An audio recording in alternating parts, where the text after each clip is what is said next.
আমরা বলতে চাই, ফিলিস্তিনের যে মুসলমানগুলো রয়েছে ওরা কারো কাছে কি মাথা নত করেছে?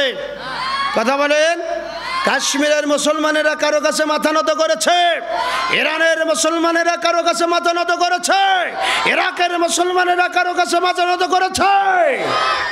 বাংলাদেশের মুসলমান কারো কাছে মাথা নত?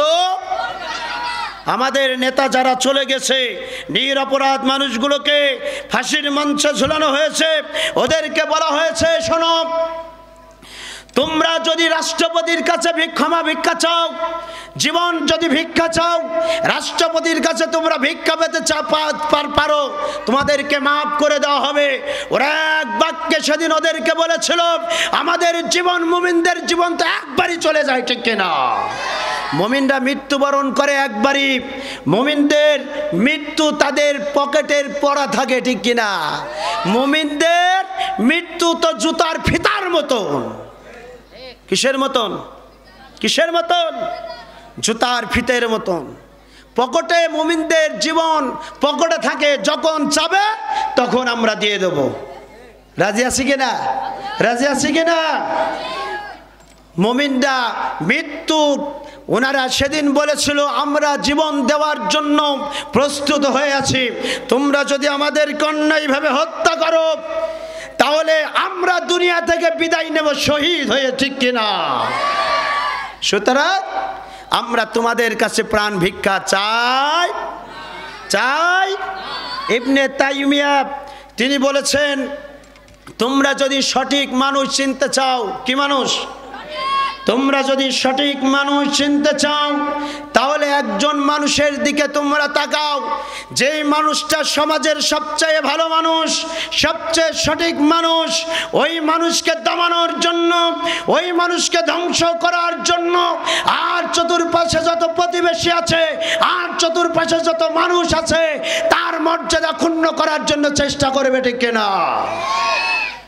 আর যদি সঠিক দল চিনতে চাও তাহলে ওই রাষ্ট্রের যতগুলো দল আছে সেই দলের দিকে নজর করো।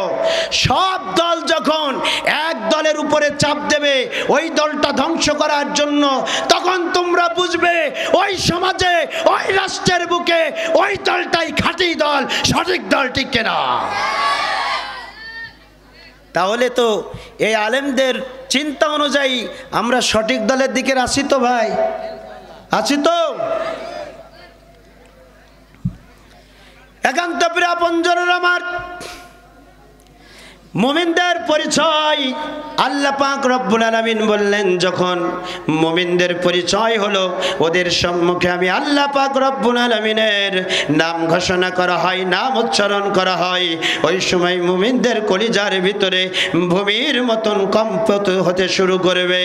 আর দুই নাম্বার, ওদের সম্মুখে যখন আমি আল্লাহ পাক রব্বুল আলামিনের আয়াতে কারিমা তেলাওয়াত করে করে শোনানো হয়, যখন তাফসীর পেশ করা হয়, ওই সময় ইমানদারদের যে ঈমান আছে ওই ঈমান থেকে আরো দ্বিগুণ তাদের ঈমান বেড়ে যায়।